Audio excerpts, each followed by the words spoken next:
All right, so if you're running a business with a lot of floor space, you've got a choice to make. You can go with the old school mop and bucket, or you can get a big, shiny floor scrubber. But what if I told you that cheap mop is actually costing you a fortune? Today, we're going to dig into the real numbers and find out what the true cost of clean really is. And this is the question, right? Every facility manager, every business owner looks at the price tag on a commercial scrubber and thinks, whoa, is that really worth it? It's so easy to see that initial cost and just stick with what you know. But is that actually the smart money move? Let's find out. To get to the bottom of this, we have to look way past the price of the machine itself. See, the real cost of cleaning is wrapped up in things you might not even think about, like labor hours, safety risks, and even how long your floors are going to last. So it really just boils down to this. You've got two paths. With a mop, you pay a little bit now, but you keep paying and paying and paying in labor and other costs forever. Or with a scrubber, you make a bigger investment up front that drastically slashes those costs for years to come. It's a classic battle of short-term spending versus long-term saving. Okay, so let's zoom in on that traditional mop for a second. I mean, it's been the go-to tool for, what, centuries?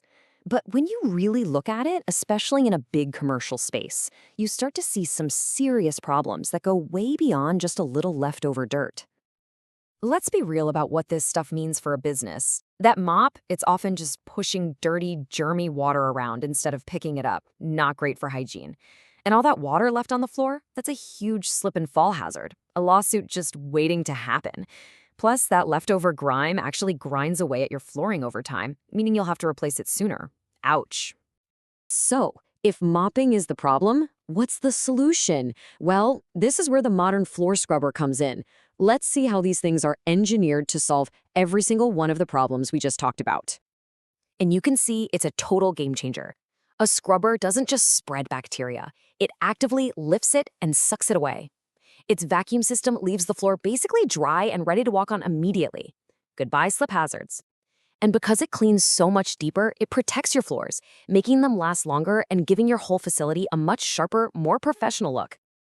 All right, we've talked about the concepts, but now it's time to talk about the cash. This is where it gets really interesting. We're about to do a full-on ROI showdown to see which method is actually the expensive one.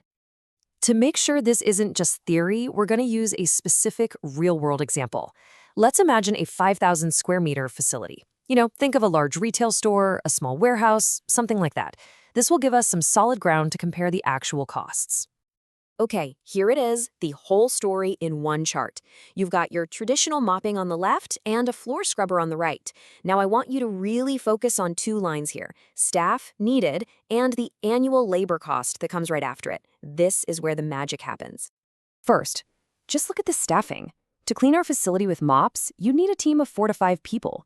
With a ride-on scrubber, you need one person, just one. A single operator can do the same amount of work as a whole crew. And that has a massive, massive impact on your biggest ongoing expense, your payroll. And here's what that payroll number can look like. With that team of cleaners, you could be spending up to $100,000 a year. That's a huge recurring cost that hits your budget year after year after year. Now watch this. Switch to that one scrubber operator, and your annual cost drops to as low as $30,000. That's a potential savings of $70,000 a year. Let that sink in. $70,000 just on labor. So remember how we were worried about that big upfront investment? Well, when you're saving that much money every year, that machine stops looking like an expense and starts looking like a money-making asset. So how long does it take for that asset to pay you back? The answer is incredible, just 18 to 24 months. Within 2 years, the money you saved on labor completely covers the initial cost of the machine. After that, every single dollar you save goes straight to your bottom line. And hey, this isn't some fantasy scenario. The data backs it up and again. As it says right here, the savings from labor and chemicals alone are typically enough to pay for the machine within 2 years. The financial case is, well, it's pretty hard to argue with. So when you look at all the data, the whole question just flips completely on its head. It stops being about, can I afford to buy this expensive machine? And it becomes about the enormous, ongoing cost of sticking with the mop.